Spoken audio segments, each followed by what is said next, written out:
बिस्मिल्लाहिर्रहमानिर्रहीम। अस्सलाम वालेकुम। टारगेट पॉइंट के साथ मैं हूँ आसमा चौधरी। नाजरीन, पाकिस्तान के किसी भी सियासतदान ने या इस जमहूरी दौर की अगर हम बात करते हैं, सबसे ज़्यादा हमने जो विर्द सुना आइन और कानून के तहफ़्फ़ुज़ का। इसी आइन और कानून के तहफ़्फ़ुज़ में पिछले 60 सालों में ऐसे हमने अल्फाज नहीं सुने होंगे, ऐसे कस्में और वादे भी नहीं देखे या सुने होंगे जो इस दौर में हमने देखे।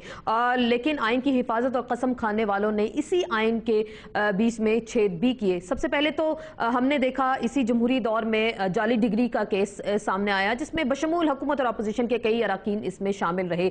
अब मामला जो ज़ेर बहस आजकल आ रहा है दोहरी शहरियत के हवाले से, इसमें भी आइन और कानून बनाने वाले इसमें भी छेद करते हुए हमें नजर आए कि जिनकी दो शहरियत भी है और साथ साथ वो मुल्क के वजीरों में भी शामिल रहे और इन्हीं आइन और कानून के रखवालों ने आइन का कच्चा चट्टा भी जो है वो खोल के रख दिया। प्राइम मिनिस्टर साहब की बात करते हैं तो वो आइन और कानून की हमेशा तहफ़्फ़ुज़ की कस्में खाते हैं और इस हद तक चले गए कि सुप्रीम कोर्ट से तौहीन अदालत की सज़ा भी पाली, उस सज़ा के मुस्तहिक भी ठहरे और उसके बाद भी इसी आइन के तहफ़्फ़ुज़ की वो अभी भी बातें करें। लेकिन दोहरी शरीयत के हवाले से अगर हम उनकी खिदमत में अर्ज़ करें कि आर्टिकल 63(1) भी अगर वो पढ़ लें और 65 भी पढ़ लें तो खुलकर शायद उनको भी समझ आ जाएगी कि एक मेंबर का हलफ भी सामने आता है। दूसरी जानिब अगर हम अपोजिशन की बात करते हैं तो अपोजिशन के क्या कहने हैं, वो भी इस इशू पे लगता है कुछ ऐसी है कि सियासत कर रही है, हुकूमत को आइन कानून का दर्स तो देते हैं, लेकिन दूसरी जानिब उनके सूबाई वज़ीर ख़जाना जो एक दिन बाद बजट भी पेश करने जा रहे हैं, उनकी भी दोहरी शरीयत के हवाले से मामला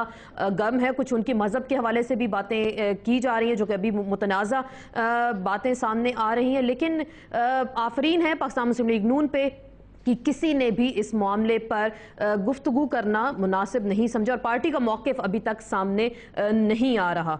तीसरी जगह लगता यह है कि हुकूमत इस इशू पर भी कुछ सियासत करने आ रही है। जैसे इससे पहले प्राइम मिनिस्टर की अहलियत के हवाले से स्पीकर की जो रूलिंग थी उसको सुप्रीम कोर्ट में चैलेंज कर दिया गया और दोहरी शहरियत के हवाले से भी मामला ज़ेर बहस है। इस पर भी सुप्रीम कोर्ट को मुतनाज़ा और इख्तियारात से तजावुज़ करने के हवाले से खबरें भी गर्म हैं और मुतनाज़ा बनाने की कोशिशें भी की जा रही हैं। और साथ ही एक स्कैंडल जिसमें ज़ेर बहस है जो खबरों में गर्दिश भी कर ली है कि आला शख्सियत के बेटे के हवाले से क्या इस पर भी अदलिया को मुतनाज़ा बनाने की एक नई कोशिश जो है इस वक्त की जा रही है। साथ ही नून लीग जो वज़ीर आज़म को नहीं मानती, उनके असेंबली में आते ही हंगामा आराई हुल्लड़बाजी शुरू हो जाती है जो आज भी असेंबली के सेशन में इस वक्त हम देख रहे हैं। क्या लगता है ऐसे ही है कि मुस्लिम लीग नून भी वज़ीर आज़म के साथ अंदर खाते कोई ऐसी डील कर लेगी अपने मेंबरान को बचाने के लिए जो दोहरी शहरियत के हामिल हैं, या फिर ये दूसरे मामलात की तरह ये मामला भी कुछ दिनों में गोल हो जाएगा? जैसे पाकिस्तान की रियासत के बारे में आजकल कहा जा रहा है कि कराई की रियासत है, लगता कुछ ऐसे ही है कि आने वाले चंद दिनों में हमारे हुक्मरान या हमारे वज़रा जो आजकल हमें नज़र भी आ रहे हैं वो भी कराए के लगता है, क्योंकि दो ममालिक से उनकी शहरियत रखी गई है। क्या इस पे भी सवाल ना उठाया जाए या इस मामले को ज़ेर बहस ना लाया जाए? एक ब्रेक लेंगे, ब्रेक के बाद हमें ज्वाइन करेंगे शाह महमूद कुरैशी, खुर्रम दस्तगीर, सेनेटर सईद गनी, अतर मिनल्ला। इनसे कानूनी और आइनी हवालों से बात होगी एक मुख्तसर से ब्रेक के बाद।